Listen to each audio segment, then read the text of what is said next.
Bonjour Corinne, on se retrouve chaque semaine pour évoquer l'une des chansons mythiques de l'univers Disney, mais toi, si tu devais n'en retenir qu'une, ce serait laquelle? Bonjour Nicolas.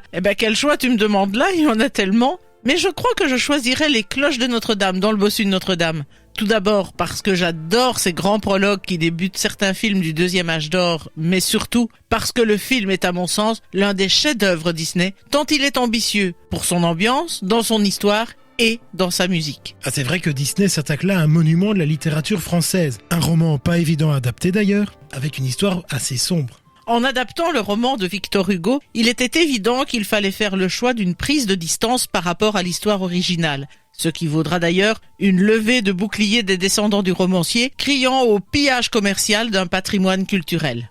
Mais le bossu de Notre-Dame n'est pas réellement une adaptation de l'œuvre française. Il s'agit plutôt d'y voir une histoire inspirée par le roman, mais qui s'en éloigne indéniablement. Ainsi, impossible d'envisager de faire mourir Quasimodo et Esmeralda. Et Frollo devient un juge et non un archidiacre, Disney ne voulant pas entrer dans une critique de la religion.